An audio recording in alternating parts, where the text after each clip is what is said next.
Hai, hello, salam sejahtera Malaysia. Selamat datang ke channel Fels Lifestyle. Terima kasih kerana terus setia dan terus bersama di dalam channel ini. Tuan-tuan dan puan, apa yang berlaku kepada Tun Mahathir? Apa yang berlaku kepada Mahathir setelah beliau dikecam ataupun dicemooh? Tun Mahathir dihujani cemuhan selepas Perli Anwar sebagai bapa FDI. Oh, nampaknya kekebalan Anwar Ibrahim sebagai Perdana Menteri tidak dapat ditembusi oleh Tun Mahathir. Ada yang kata Tun Mahathir patut rehat saja. Jangan lagi ganggu Anwar, jangan lagi terlibat politik, dan macam-macam lah gesaan kepada Tun supaya rehat saja di rumah. Tapi kita dapat lihat, tengoklah apa yang Tun lakukan. Selepas Perli Anwar, beliau pula kena. Oke, sebelum kita teruskan kepada isu kita, saya kongsikan kepada Anda, ini adalah produk yang sangat bagus, sangat baik untuk sistem imun badan kita. Ini adalah molekul imun, molekul bijak. Apa kepentingan utama produk ini? Adalah untuk membina semula sistem imun badan kita menjadi kuat dan bijaksana. Kerana bila imun kita jadi bodoh, imun kita tidak tahu apa nak lakukan di dalam sistem imun, ia akan jadi bodoh dan tidak dapat melawan penyakit. Jadi dengan pengambilan molekul imun, molekul bijak ini membolehkan sistem imun badan kita mengenali sel-sel jahat dan membina sistem imun badan yang kuat untuk mencegah, untuk melawan pelbagai jenis penyakit, kencing manis, gout, darah tinggi, kolesterol, penyakit melibatkan jantung, hati, penyakit melibatkan perut, dan macam-macam lagi. Sekiranya Anda berminat, Anda boleh mendapatkan produk ini, boleh hubungi saya di nomor yang tertera. Dan tidak lupa juga, produk kami juga mengeluarkan untuk setiap masalah dalaman wanita dan seluruh masalah tentang wanita ada di dalam produk yang satu ini. Oke, baik saudara-saudara yang saya hormati. Tun Dr. Mahathir Mohamad secara sinis bersorak hore dan menggelar PM Datuk Seri Anwar sebagai Bapa FDI, pelaburan langsung asing.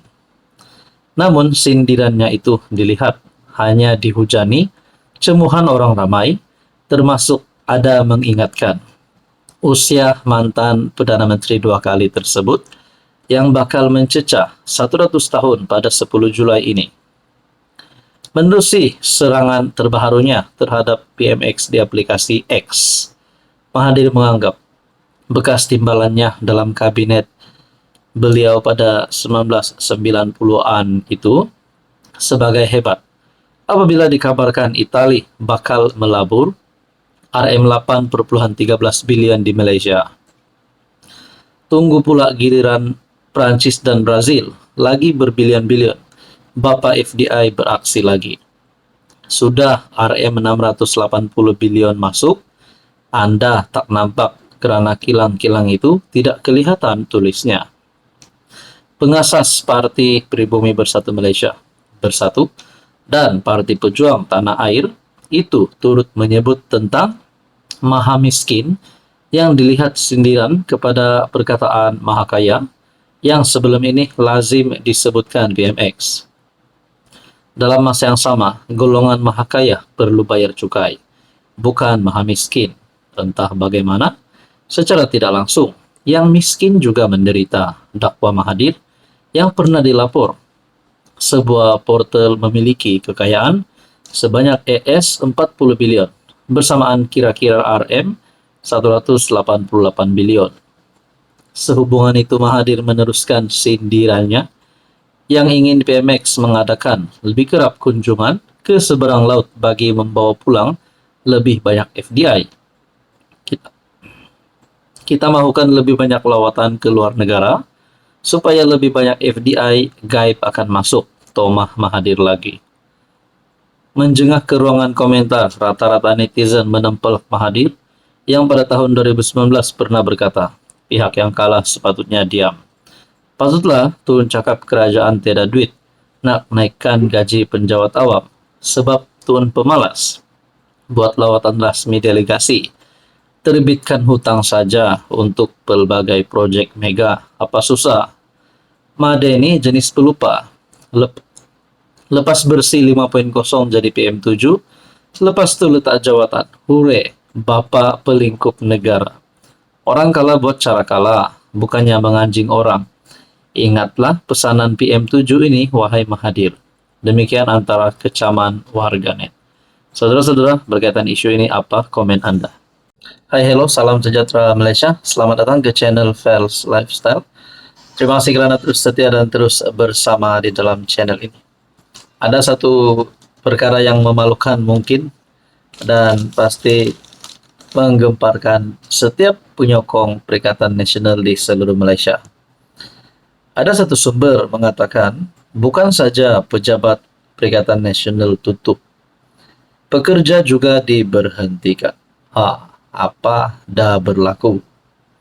Laporan mengenai penutupan ibu pejabat Perikatan Nasional di Solaris Du Tamas, Kuala Lumpur, siang tadi nampaknya mengundang lebih banyak perhatian dan dakwaan.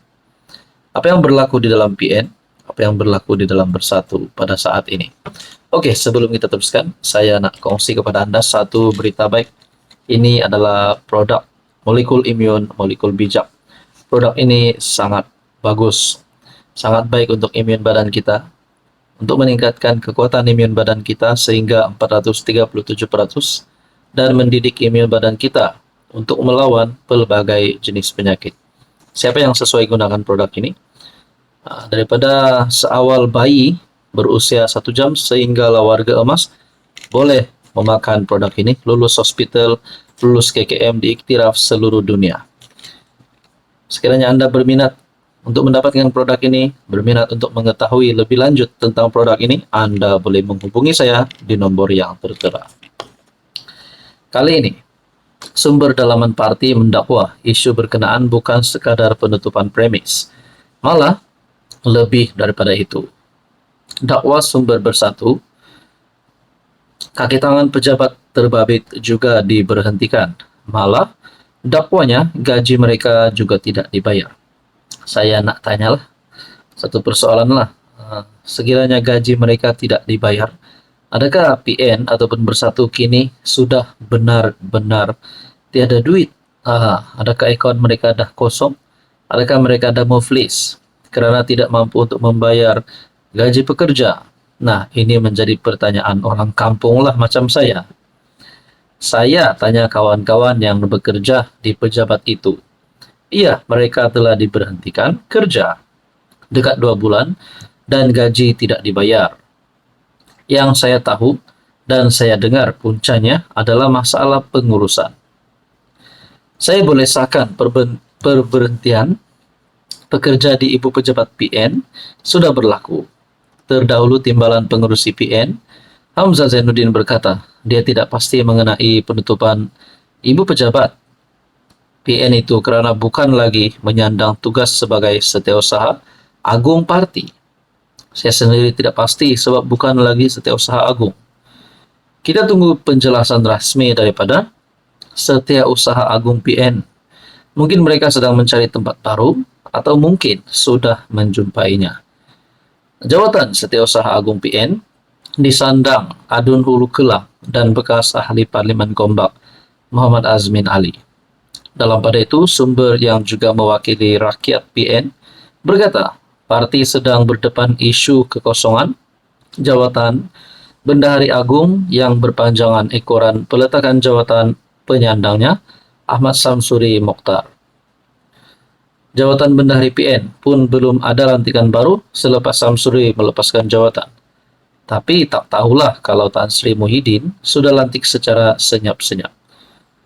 Mahu tindakan segera, Ahmad Samsuri merupakan naib Presiden PAS, Menteri Besar Terengganu, dan MP Kemaman. Dia melepaskan jawatan Bendahari Agung pada Disember tahun lalu. Di sebalik kenyataan PAS bahawa mereka sudah memiliki calon pengganti, selepas 6 bulan status jawatan tersebut masih menjadi teka-teki.